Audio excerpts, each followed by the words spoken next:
মুখ্যমন্ত্ৰীৰ কাৰা নিৰ্দেশত চলিছে বংকোৱাল কৃষি বান্ধৰ চিগা অংশৰ মেৰামতিৰ কাম। যোৱা 1 জুলাইত ব্ৰহ্মপুত্ৰৰ বলিয়াবানে বংকোৱাল কৃষি বান্ধৰ এটা অংশ ছিঙি নিয়ে। ফলত বৃহত্তৰ বংকোৱাল অঞ্চলটোৰ বান পৰিস্থিতি ভয়ংকৰ ৰূপ ধাৰণ কৰে।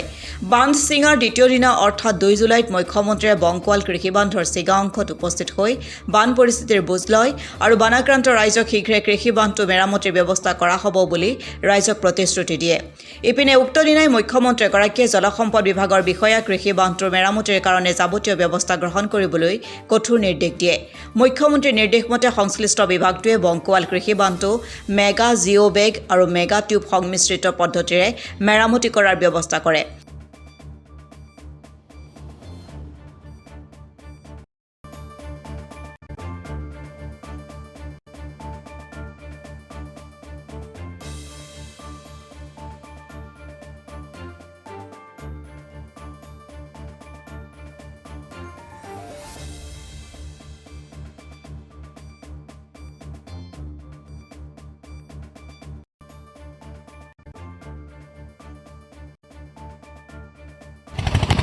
আমাৰ 1 জুলাই তাৰিখে যিটো ইয়াতে মথাউৰিটো ভাঙিলে তাৰ বাবে আমি যথেষ্ট দুখিত। এইটো আমাৰ আচলতে ভাঙিবলগীয়া মথাউৰি নাছিলে, কিন্তু তথাপি প্ৰাকৃতিক দুৰ্যোগৰ লগতো আৰু হেৰি কৰিব নোৱাৰি।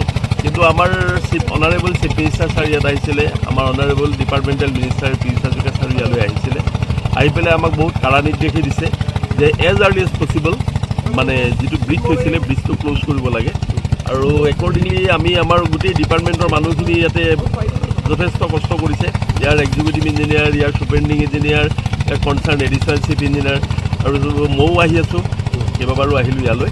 প্ৰথমতে আমি তাত মানুহৰ অহা যোৱাৰ ইটো পাৰৰ বা সিটো পাৰলৈ অহা যোৱাৰ সুবিধাৰ কাৰণে বা গৰু ছাগলী আদি অনা নিয়া কৰিবৰ কাৰণে আমি প্ৰথমে এটা কোভাৰ ডেম বনাই দিলোঁ। কোভাৰ ডেমটো প্ৰায় 190 মিটাৰ মানে লম্বা আৰু দীঘল। তাৰপিছতে এতিয়া যেতিয়া দেখিছোঁ মানে পৰ্যায়ক্ৰমে হেৰিটো কমিছে, মানে পানীৰ লেভেলটো অলপমান কমিছে, আমাক ওপৰলৈ অকণমান মানে হেৰি দিছে, চাপ দিছে যে আমি যাতে ব্ৰিজটো ক্ল'জ কৰিব পাৰোঁ। আৰু আমি এতিয়া ইয়াত যিখিনি জেগাত ব্ৰিজ হৈছিলে তাতে প্ৰায় 22-23 ফুটমান পানী আছিলে। গতিকে আমি সেই পানীখিনিত প্ৰথমতে আমি মেগা জিঅ' বেগ আমি বালি ভৰাই পেলাই তাত লাঞ্চিং কৰি ল'লোঁ। লাঞ্চিং কৰি আমি এটা প্লেটফৰ্ম বনাই ল'লোঁ। প্লেটফৰ্ম বনোৱাৰ পিছত আমি এতিয়া তাৰ ওপৰত 25 মিটাৰ বাই 25 মিটাৰ বাই 7.8 মিটাৰ 25 মিটাৰ বাই 7.5 মিটাৰৰ মেগা টিউব আমি বালি ভৰাই পেলাই তাতে এতিয়া লে কৰিবলৈ আমি আৰম্ভ কৰিছোঁ। আৰু ইয়াতে আপোনাৰ তলত 4টা থাকিব, ওপৰত তাৰ ওপৰত 2টা থাকিব।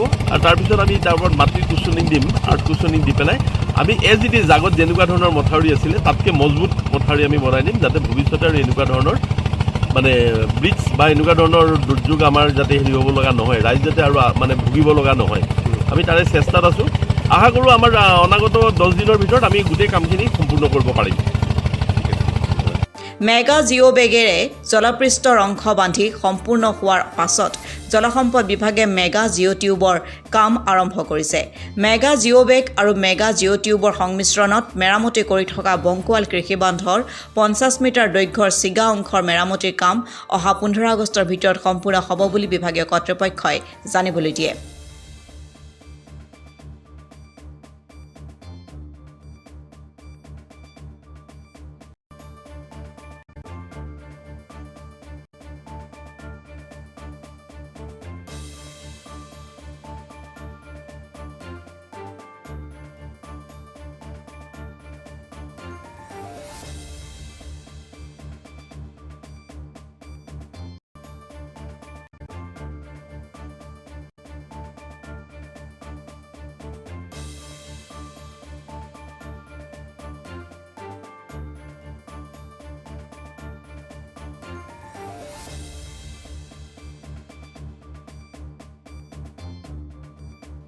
কমাৰগাঁৱৰ পৰা পৱন কামানৰ ৰিপৰ্ট, অসম টুডে।